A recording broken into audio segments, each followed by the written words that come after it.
In October of 1566, a wanted outlaw named Little Jock Elliot found himself on the wrong end of a nobleman's pistol. Shot in the thigh and left for dead on a muddy moor, Jock sprang back up, drew a massive two-handed sword, and hacked the Lord Warden of the Marshes to the ground. The man bleeding out in the mud was the Earl of Bothwell, the future husband of Mary, Queen of Scots. When word of the skirmish reached the local stronghold of Hermitage Castle, the incarcerated prisoners launched a massive riot, taking over the fortress and locking the wounded Earl out. The men who seized the castle belonged to Clan Elliot. They were a riding clan, a paramilitary force that exerted more influence over the Liddesdale Valley than the Scottish crown itself. This was the Middle March, a lawless buffer zone between two warring nations. In this vacuum, the Elliots built a system of legalized raiding and shifting allegiances that allowed them to operate with total impunity. The origins of this power were shrouded in mystery for centuries. In 1712, a catastrophic fire at the Tower of Staubs destroyed the family's archives, paving the way for generations of myths about Gaelic or Anglo-Saxon heritage. To see where they actually came from, we have to look at modern Y chromosome DNA testing. This chart shows the genetic makeup of tested male Elliots today. The data proves that roughly 40% carry distinct Celtic Brittonic markers. The Elliots originally arrived as Breton knights during the Norman conquest of 1066. Their migration north to the Scottish border happened by royal design. In 1320, King Robert the Bruce convicted a rival lord of high treason and seized his estates. This sudden forfeiture left the crown's most valuable and isolated frontier asset, Hermitage Castle, completely vulnerable to English attack. Bruce needed a loyal, tested force to secure the perimeter. He transplanted his reliable Breton lances, the Elliots, from the town of Alyth down into the treacherous bogs of Liddesdale to act as permanent, hereditary guardians. This royal deployment was a state-sponsored takeover. The Scottish crown deliberately entrenched a bloodline of foreign mercenaries into the most volatile border in Europe. Once settled, the clan built an unbreakable command structure. From their stone fortress at Redheugh, they were ruled by the Seven Roberts, an unbroken line of 7 consecutive chiefs who maintained absolute, centralized control over the valley. They expanded their power through a strict blood bond alliance with their neighbors, Clan Armstrong.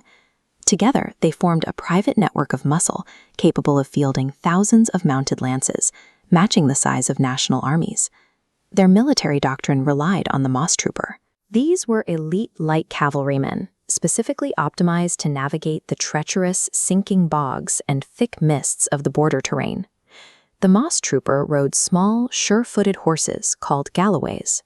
To stay agile, they rejected heavy plate armor in favor of reinforced leather jackets and thick, heavy steel bonnets to protect against downward sword strikes. For offense, they carried light lances for cavalry charges and specialized short swords known as wingers for close-quarters combat in the mud. A Mosstrooper was a highly disciplined, terrain-adapted specialist. This force could outmaneuver, outrun, and outlast conventional state armies bogged down in the border mire. The local underworld operated on a specific set of rules. Theft was settled by restitution, not death. So when the rifle clan Scott executed 4 Elliots for cattle rustling in 1565, they violated the accepted customs of the border. The Elliot retaliation was swift and brutal. They sent 300 heavily armed lances riding deep into enemy territory. The raiding party attacked and burned Bringsholm Castle, the primary stronghold of the Scott chief, to the ground. It was during these feuds that the clan's war cry echoed across the valleys. "What thou meddle with me? Who dares meddle with me?" This was backed by their Latin motto, Fortiter et recte, meaning boldly and rightly. To the distant crowns in Edinburgh or London, the Elliots were career criminals. But inside the clan, they followed a strict internal code of honor that put family loyalty above the laws of any kingdom. The clan's reign collapsed in 1603. King James VI of Scotland inherited the English throne, uniting the two crowns. The lawless DMZ instantly became the geographic center of a single unified kingdom. The new government unleashed a brutal pacification campaign.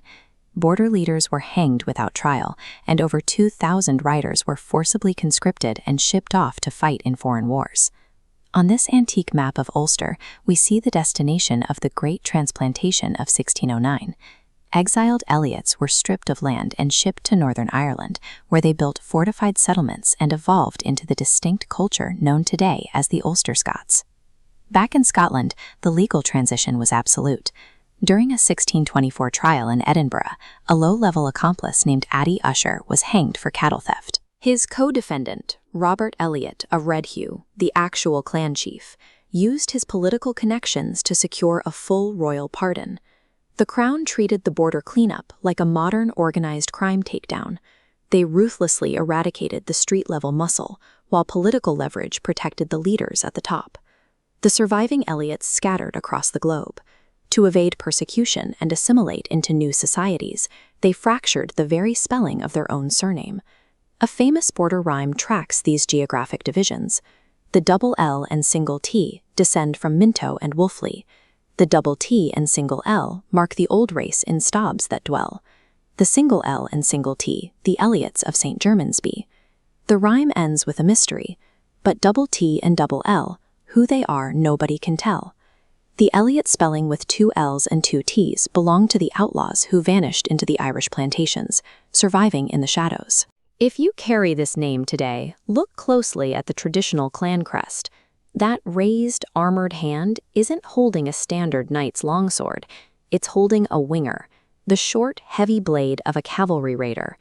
It is a link to the riders who once ruled the Middle March.